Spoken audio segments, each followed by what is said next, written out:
Morning students, today we are starting with next topic of chapter 5 partnership, that is merits of partnership deed. Partnership.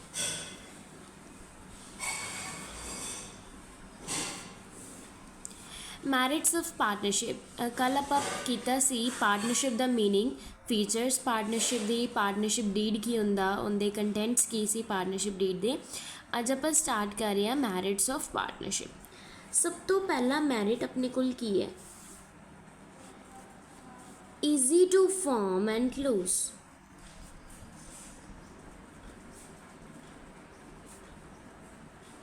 Partnership ਨੂੰ start ਕਰਨਾ and partnership ਨੂੰ close ਕਰਨਾ easy ਹੈ। ਕਿਉਂ easy ਹੈ? Reason being ਇਹਦੇ 'ਚ ਕੋਈ ਲੀਗਲ ਫੋਰਮੈਲਿਟੀਜ਼ ਆਪਾਂ ਨੂੰ ਨਹੀਂ ਕਰਨੀਆਂ ਪੈਂਦੀਆਂ। there is no need of any legal formalities। Simple ਕੀ ਆ, ਪਾਰਟਨਰਸ ਆਏ, ਪਾਰਟਨਰਸ ਅਗਰੀਮੈਂਟ ਕੀਤਾ, ਕੋਈ ਲੋੜ ਨਹੀਂ ਕੋਈ ਵੀ ਲੀਗਲ ਫੋਰਮੈਲਿਟੀਜ਼ ਕਰਨ ਦੀ, ਬਿਕਾਜ਼ ਇਹਦੇ 'ਚ ਲੀਗਲ ਫੋਰਮੈਲਿਟੀਜ਼ ਹੁੰਦੀਆਂ ਹੀ ਨਹੀਂ। ਕੋਈ ਰਜਿਸਟ੍ਰੇਸ਼ਨ ਕਰਾਉਣਾ ਵੀ ਇਹਦੇ ਲਈ ਕੰਪਲਸਰੀ ਨਹੀਂ ਹੈ, no need for registration, it is not mandatory। Registration ਵੀ ਮੈਂਡੇਟਰੀ ਨਹੀਂ ਹੈ।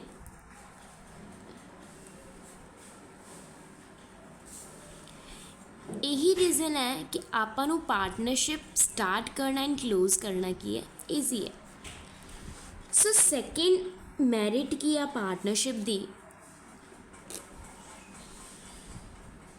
second merit is better decision making।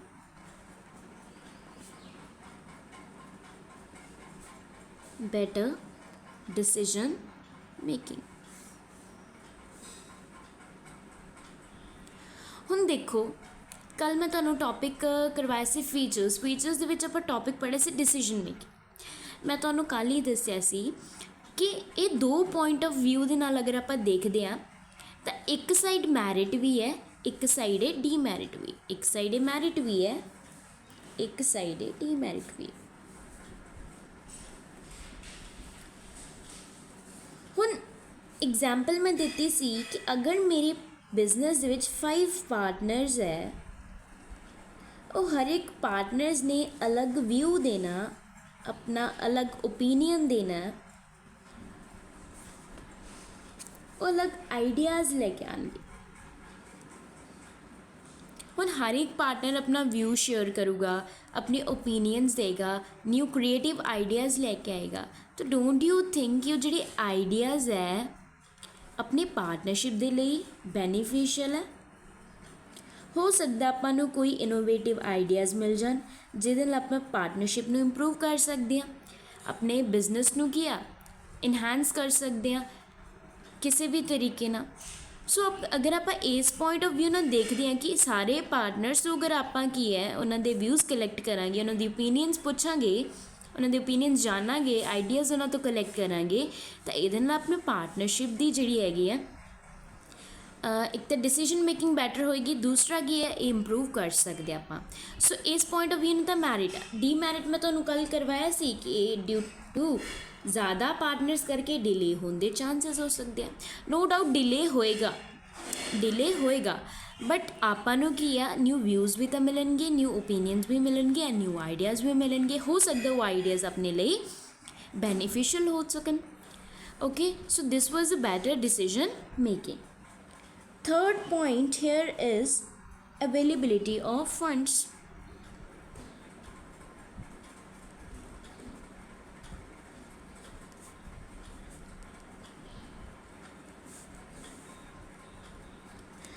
Availability of funds ਦਾ ਮਤਲਬ ਕੀ ਹੈ? ਪਾਰਟਨਰਸ਼ਿਪ ਦੇ ਵਿੱਚ ਕੱਲ੍ਹ ਵੀ ਐਗਜ਼ਾਮਪਲ ਮੈਂ ਸੇਮ ਸਿਮਿਲਰ ਕਰਵਾਈ ਸੀ, ਅੱਜ ਵੀ ਦੱਸ ਰਹੀ ਹਾਂ ਕਿ ਸੋਲ ਪ੍ਰੋਪਰਾਈਟਰਸ਼ਿਪ ਅਗਰ ਹੈ ਤਾਂ ਸਿਰਫ ਇੱਕ ਸਿੰਗਲ ਓਨਰ ਹੋਏਗਾ। ਉਹ ਸਿੰਗਲ ਓਨਰ ਕੀ ਹੈ 10 lakhs ਲੈ ਕੇ ਆਏਗਾ। ਬਟ ਮੈਂ ਗੱਲ ਕਰਾਂ ਅਗਰ ਪਾਰਟਨਰਸ਼ਿਪ ਦੀ, ਇਹਦੇ 'ਚ ਮੇਰੇ ਕੋਲ 5 ਪਾਰਟਨਰਸ ਆ, ਮੈਨੂੰ ਰਿਕੁਆਇਰਮੈਂਟ 10 lakh ਦੀ ਹੈ, ਤਾਂ ਇੱਕ ਪਾਰਟਨਰ ਕਿੰਨੀ पेमेंट लेके आएगा, कैपिटल लेके आएगा, दैट इज 2 लाख। यस और नो? ओके, एक पार्टनर 2 ਲੱਖ ਦੀ अगर वो कैपिटल लेके आ रहा है, it मीनस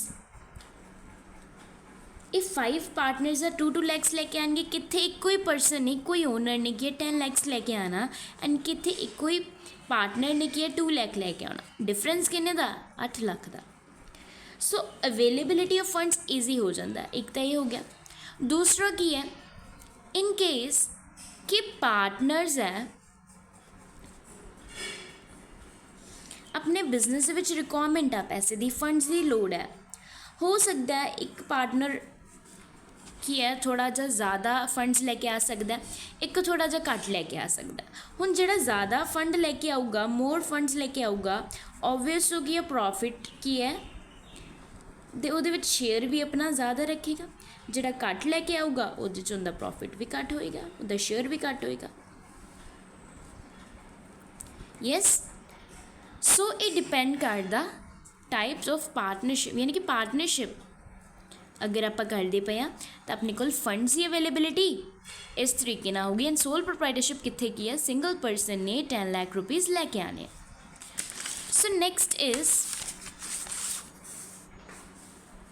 4th point, risk bearing.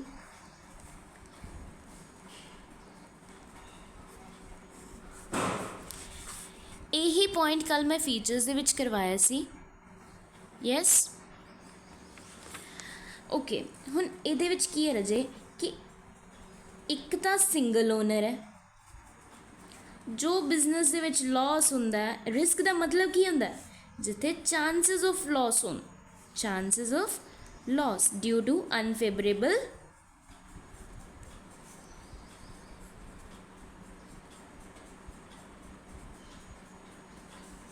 Event, जिथे चांसिस ऑफ लॉस ज़्यादा होन। हुण एक सिंगल ओनर है, सारा लॉस इन्हें फेस करना तो ये लिए बहुत औखा है।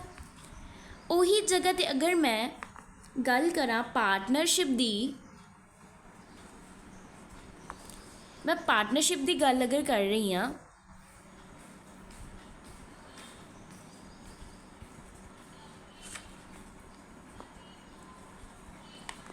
अगर मैं पार्टनरशिप की गल कर रही हाँ तो पार्टनरशिप दे विच की होगा, सारे पार्टनर्स दे विच लॉस है वो डिस्ट्रीब्यूट होएगा कि नहीं होएगा? सारे पार्टनर्स दे विच लॉस की होएगा? डिस्ट्रीब्यूट। ओके, हुण रिस्क की है, एक पार्टनर का रिस्क नहीं है, ये पार्टनर्स का रिस्क ही है, सारे पार्टनर्स का रिस्क है।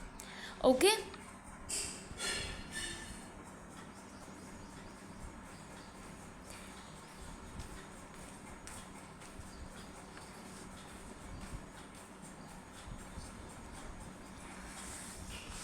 next one is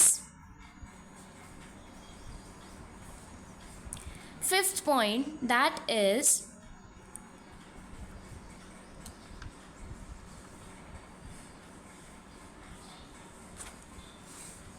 that is 5th point की अर्जे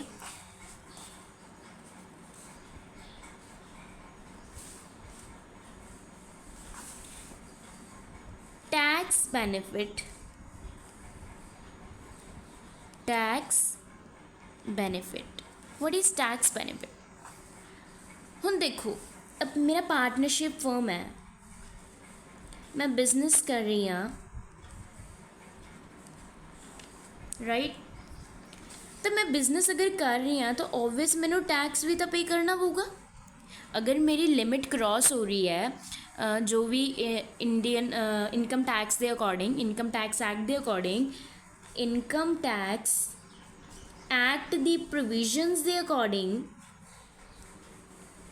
अगर मेरी टैक्स लिमिट क्रॉस हो रही है, इनकम की लिमिट क्रॉस हो रही है, तो मैंने टैक्स पे करना पऊगा। हुण मैं टैक्स अगर पे कर रही हाँ तो ये टैक्स की है सारे पार्टनर्स दे विच डिस्ट्रीब्यूट होएगा या नहीं होएगा? ऑब्वियस होएगा, ठीक है। तो सारे पार्टनर्स विच टैक्स डिस्ट्रीब्यूट हो जाएगा। ओके, सो ये सारे पॉइंट्स ही अपने मैरिट्स थे। Now we are moving towards demerits of partnership,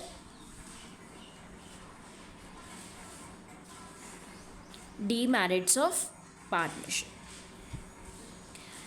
so demerits of partnership ਦੇ ਵਿੱਚ ਕੀ ਹੈ? ਸਭ ਤੋਂ ਪਹਿਲਾ ਪੁਆਇੰਟ,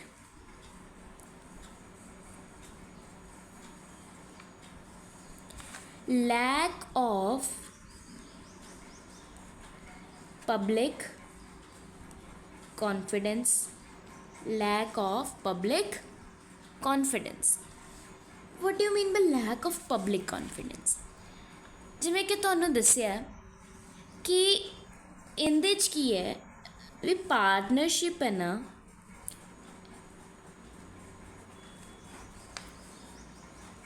ਇਹਨੂੰ ਆਪਣੇ ਜੋ ਫਾਈਨੈਂਸ਼ੀਅਲ ਸਟੇਟਮੈਂਟਸ ਆ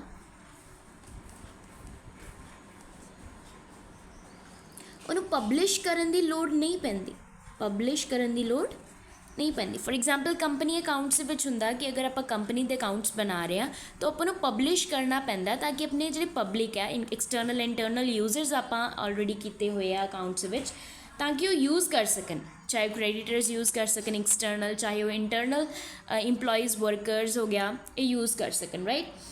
ਸੋ ਪਾਰਟਨਰਸ਼ਿਪ ਦੇ ਵਿੱਚ ਕੀ ਆਪਾਂ ਨੂੰ ਫਾਈਨੈਂਸ਼ੀਅਲ ਸਟੇਟਮੈਂਟਸ ਪਬਲਿਸ਼ ਕਰਨ ਦੀ ਲੋੜ ਨਹੀਂ ਹੁੰਦੀ। ਸੋ ਡੋਂਟ ਯੂ ਥਿੰਕ ਕਿ ਜੇ ਆਪਾਂ ਫਾਈਨੈਂਸ਼ੀਅਲ ਸਟੇਟਮੈਂਟਸ ਪਬਲਿਸ਼ ਨਹੀਂ ਕਰਾਂਗੇ ਤਾਂ ਇਹਦੇ ਨਾਲ ਆਪਣੀ ਪਬਲਿਕ ਨੂੰ ਕਿਵੇਂ ਪਤਾ ਚੱਲੇਗਾ ਕਿ ਆਪਣੀ ਪਾਰਟਨਰਸ਼ਿਪ ਕਿਸ ਵੇ ਨਾਲ ਚੱਲ ਰਹੀ ਹੈ, ਕਿ ਪਾਰਟਨਰਸ਼ਿਪ ਪ੍ਰੋਪਰ ਤਰੀਕੇ ਨਾਲ ਚੱਲ ਰਹੀ ਹੈ? ਕਿਉਂਕਿ ਪਾਰਟਨਰਸ਼ਿਪ ਅਗਰ ਬਿਜ਼ਨਸ ਕਰ ਰਿਹਾ ਤਾਂ ਓਬਵੀਅਸਲੀ ਕਸਟਮਰ ਨੂੰ, ਪਬਲਿਕ ਨੂੰ ਪਤਾ ਹੋਣਾ ਚਾਹੀਦਾ ਉਹਦੇ ਨੇਚਰ ਦਾ, whether it is facing profit or whether it is facing loss, yes or no. So this was the point, lack of public confidence. So next we are moving towards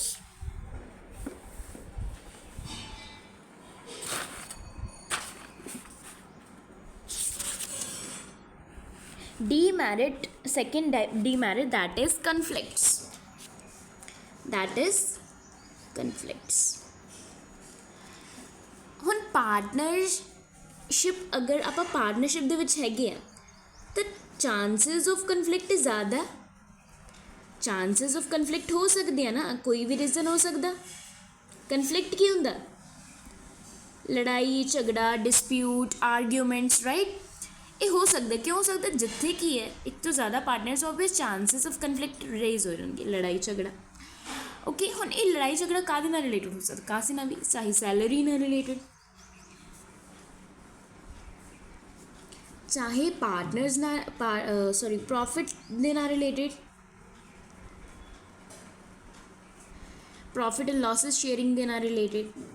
ਹੋਰ ਵੀ ਬਹੁਤ ਸਾਰੇ reason ਹੋ ਸਕਦੇ ਆ ਜਿਹਦੇ ਨਾਲ partnership ਦੇ ਵਿੱਚ ਕਨਫਲਿਕਟ ਅਰਾਈਜ਼ ਹੋ ਸਕਦਾ। So third point is limited life, limited life. Partnership is totally dependent upon partners, partners ਦੇ ਉੱਪਰ ਹੀ ਪਾਰਟਨਰਸ਼ਿਪ ਡਿਪੈਂਡੈਂਟ ਹੈ। ਕਿਉਂ? ਕਿਉਂਕਿ ਪਾਰਟਨਰਸ ਹੈ ਨਾ, ਇਹ ਪਾਰਟਨਰਸ ਹੈ, ਜਿੰਨਾ ਟਾਈਮ ਪਾਰਟਨਰਸ਼ਿਪ ਦੇ ਵਿੱਚ ਰਹਿਣਗੇ, ਜਿੰਨਾ ਟਾਈਮ ਪਾਰਟਨਰਸ਼ਿਪ ਦੇ ਵਿੱਚ ਪਾਰਟਨਰਸ ਰਹਿਣਗੇ, ਉਨਾ ਟਾਈਮ ਆਪਣੀ ਪਾਰਟਨਰਸ਼ਿਪ ਚੱਲੇਗੀ। ਜਿਸ ਦਿਨ ਇਹ ਪਾਰਟਨਰਸ ਦੇ ਵਿੱਚ ਕਿਸੇ ਦੀ ਡੈਥ ਹੋਗੀ, ਕਿਸੇ ਦੀ ਰਿਟਾਇਰਮੈਂਟ ਹੋਗੀ, ਜਾਂ ਕੋਈ ਪਾਰਟਨਰ ਆਪਣੀ ਮਰਜ਼ੀ ਨਾਲ ਲੀਵ ਕਰਕੇ ਚਲਾ ਗਿਆ ਪਾਰਟਨਰਸ਼ਿਪ, ਓਕੇ, ਤਾਂ ਜਿਸ ਦਿਨ ਇਹ ਕੀ ਹੈ ਰੀਜ਼ਨ ਆ ਗਏ ਤਾਂ ਪਾਰਟਨਰਸ਼ਿਪ ਕੀ ਹੈ ਡਿਜ਼ੋਲਵ ਹੋ ਜਾਏਗੀ, ਪਾਰਟਨਰਸ਼ਿਪ ਡਿਜ਼ੋਲਵ ਹੋ ਜਾਏਗੀ। ਕਲੀਅਰ? ਡਿਪੈਂਡ ਕਰਦਾ ਕਿ ਪਾਰਟਨਰਸ ਅਗਰ ਕੀ ਹੈ, 3 ਪਾਰਟਨਰਸ ਹੈ ਜਿਹਦੇ ਵਿੱਚੋਂ ਇੱਕ ਪਾਰਟਨਰ ਦੀ ਡੈਥ ਹੋ ਗਈ, ਇੱਕ ਪਾਰਟਨਰ ਆਪਣੀ ਮਰਜ਼ੀ ਨਾਲ ਰਿਟਾਇਰਮੈਂਟ ਲੈ ਗਿਆ, 3 ਦੇ ਵਿੱਚੋਂ ਇੱਕ ਗਿਆ, 2 ਰਹਿ ਗਏ, 2 ਚੋਂ ਇੱਕ ਗਿਆ, 1 ਰਹਿ ਗਿਆ, ਤੇ ਬਾਕੀ ਬਚਿਆ 1%। 1% ਨਾਲ ਤਾਂ ਪਾਰਟਨਰਸ਼ਿਪ ਚੱਲ ਹੀ ਨਹੀਂ ਸਕਦੀ। ਆਪਾਂ ਪੜ੍ਹਿਆ ਕਿ 2 ਔਰ ਮੋਰ ਪਾਰਟਨਰਸ ਆਪਾਂ ਨੂੰ ਚਾਹੀਦੇ ਹੈ ਪਾਰਟਨਰਸ਼ਿਪ ਦੇ ਲਈ, ਯੈਸ। ਸੋ ਪਾਰਟਨਰਸ਼ਿਪ ਦੀ ਲਾਈਫ ਲਿਮਿਟਿਡ ਹੁੰਦੀ ਹੈ ਕਿਉਂਕਿ ਇਹ ਕਾਹਦੇ 'ਤੇ ਡਿਪੈਂਡ ਕਰਦੀ ਆ? ਪਾਰਟਨਰਸ 'ਤੇ ਡਿਪੈਂਡ ਕਰਦੀ। So moving to the next point, that is 4th point, limited capital, limited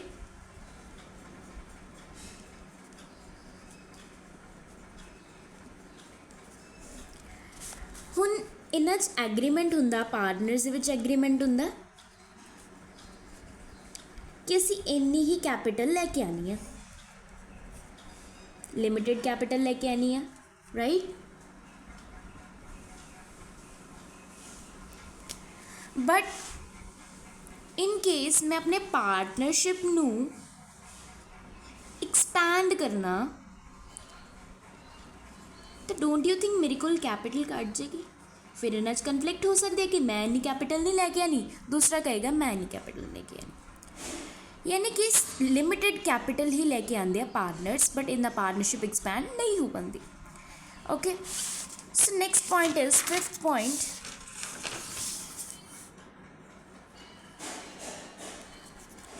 risk of mutual agency. Risk of mutual agency, mutual agency का मतलब की है ਜਦੋਂ ਪਾਰਟਨਰਸ ਕੰਟਰੈਕਟ ਕਰਦੇ ਆ ਤਾਂ ਇੱਕ ਦੂਸਰੇ ਦੇ ਉੱਪਰ ਪਾਰਟਨਰਸ ਯਾਨੀ ਕਿ ਬਾਈਂਡਿੰਗ ਹੋ ਜਾਂਦੀ ਹੈ, ਰਾਈਟ। ਮੰਨ ਕੇ ਚੱਲੋ ਪਾਰਟਨਰਸ਼ਿਪ ਦੇ ਵਿੱਚ ਇੱਕ ਪਾਰਟਨਰ ਹੈ ਏ, ਉਹ ਸਿਰਫ ਐਂਟਰ ਹੋਇਆ ਪਾਰਟਨਰਸ਼ਿਪ ਦੇ ਵਿੱਚ ਸੈਲਫ ਇੰਟਰਸਟ ਦੇ ਲਈ। ਹੁਣ ਇਹ ਕਹੇਗਾ ਕਿ ਮੈਂ ਪਾਰਟਨਰਸ਼ਿਪ ਦੇ ਵਿੱਚ ਸਭ ਤੋਂ ਜ਼ਿਆਦਾ ਪ੍ਰੋਫਿਟ ਲੈ ਕੇ ਜਾਣਾ, बट क्या बाकी ਜਿਹੜੇ बी एंड सी पार्टनर है ਹੁਣ ਇਹ ਕਹਿ ਰਿਹਾ ਕਿ ਬਾਕੀ ਫਿਰ ਪ੍ਰੋਫਿਟ ਜਿਹੜਾ ਹੈਗਾ ਉਹ ਸਾਨੂੰ ਤਾਂ ਘੱਟ ਮਿਲੇਗਾ। ਜਦੋਂ ਕੋਈ ਪਾਰਟਨਰ ਸੈਲਫ ਇੰਟਰਸਟ ਲਈ ਜੁਆਇਨ ਕਰਦਾ ਤਾਂ ਇਹਦਾ ਲਾਸ ਜਿਹਨੂੰ ਫੇਸ ਕਰਨਾ ਪੈਂਦਾ, ਬਾਕੀ ਬਚੇ ਪਾਰਟਨਰਸ ਨੂੰ। ਬਟ ਕੰਟਰੈਕਟ ਤਾਂ ਬਾਈਂਡਿੰਗ ਹੁੰਦਾ, ਜਿੰਨਾ ਕੰਟਰੈਕਟ ਹੋ ਗਿਆ। ओके, तो ये की है रिस्क हो जाता म्यूचुअल एजेंसी, बाकी पार्टनर्स को रिस्क हो जाता अगर कोई सिंगल पार्टनर सैल्फ इंटरस्ट लिए पार्टनरशिप कैरी करता। So this is all about demerits of partnership. After that we will move to the topic types of partnership and types of partners in the next video. So thank you so much.